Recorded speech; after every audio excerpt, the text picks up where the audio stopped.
నమస్తే ఫ్రెండ్స్, ఈ రోజు ఆగస్టు 2, 2026. ఈ రోజు కువైట్ లో అప్డేట్స్ ఎలా ఉన్నాయో చూద్దాం. ఇవాళ కువైట్ చరిత్రలోనే మర్చిపోలేని రోజు. 1990 ఆగస్టు 2న కువైట్ దేశంపై ఇరాక్ అటాక్ చేసి కువైట్ దేశాన్ని ఆక్రమించుకోవడం అయితే జరిగింది.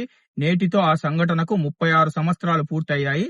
సద్దాం హుసేన్ ఆదేశాల మేరకు ఇరాక్ సైన్యం కువైట్ మీద యుద్ధం ప్రకటించి కువైట్ ని ఆక్రమించుకోవడంతో వేలాది మంది ప్రజలు నిరాశ్రయులైతే అయ్యారు. అనంతరం అమెరికా నేతృత్వంలో ఇంటర్నేషనల్ కూటమి జోక్యంతో 1991 ఫిబ్రవరి 26న కువైట్ విముక్తి అయితే పొందింది. వెనుదిరిగే సమయంలో ఇరాక్ సైన్యం కువైట్ లోని పెట్రోల్ బావులకు మంటలు పెట్టడంతో అక్కడ భారీ ఆస్తి నష్టం అయితే జరిగింది. అయినప్పటికీ కూడా కువైట్ తిరిగి అభివృద్ధి చెంది నేడు ప్రపంచంలోనే అత్యంత విలువైన కరెన్సీ అయిన కువైట్ దినార్తో బలమైన దేశంగా నిలిచింది. తర్వాత కువైట్ లోని జిలేబల్ సువేక్ ప్రాంతంలో భారీ భద్రతా తనిఖీలు కొనసాగుతున్నాయి friends. Kuwait ministry of interior చేపట్టిన ప్రత్యేక ఆపరేషన్ లో 1253 మంది రెసిడెన్సీ చట్టాలు, కార్మిక చట్టాల వైలేషన్ చేసిన వారిని అరెస్టు చేయడం జరిగింది. అలాగే 1200 అక్రమ భవనాలకు కరెంటుని అలాగే వాటర్ ని నిలిపివేయడం జరిగింది. దీంతో ఫర్వానియా గవర్నరేట్ లో విద్యుత్ లోడు 60% తగ్గిందని అధికారులు అయితే తెలిపారు. అధికారులు 256 వ్యాపార సంస్థలపై కేసు నమోదు చేయగా 10 వ్యాపార సంస్థలను సీజ్ చేయడం జరిగింది.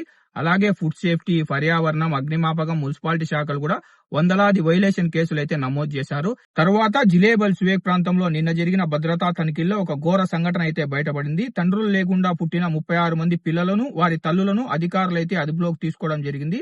తర్వాత వీరిని సంబంధిత అధికారులకైతే అప్పచెప్పారు.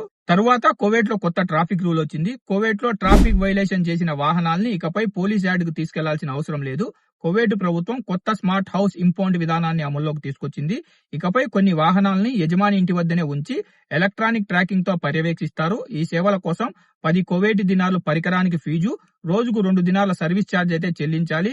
ఈ జప్తు కాలంలో వాహనాన్ని కదిలించడం లేదా పరికరంతో చెలగాటమాడితే కఠినమైన చర్యలు తీసుకుంటామని కువైట్ ట్రాఫిక్ డిపార్ట్మెంట్ అయితే హెచ్చరించింది. తరువాత బహ్రెయిన్ లో అప్డేట్స్ ఎలా ఉన్నాయో చూద్దాం. బహ్రెయిన్ అధికారులు ప్రజలకు కొన్ని ముఖ్యమైన సూచనలు అయితే జారీ చేశారు. మీ ఐడిపై నమోదైన సిమ్ములను తరచుగా చెక్ చేసుకోవాలి. ఉపయోగించని సిమ్మును వెంటనే డియాక్టివేట్ చేయాలి.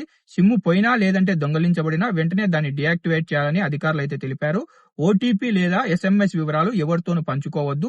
ఈ చిన్న జాగ్రత్తలతో మీ వ్యక్తిగత సమాచారం, బ్యాంకు సమాచారం, డిజిటల్ గుర్తింపు సురక్షితంగా ఉంటుందని అధికారులు ప్రజలకైతే సూచించారు. తరువాత బహ్రెయిన్ లో ట్రావెల్ ఏజెన్సీలపై అధికారులు కఠినమైన చర్యలు తీసుకున్నారు. Bahrain tourism and exhibition authority లైసెన్సులు లేని, అనుమతులు లేకుండా ట్రావెల్ మరియు టూరిజం కార్యాలయం నడుపుతున్న 2 ఆఫీసులను అధికారులు సీజ్ చేయడం జరిగింది.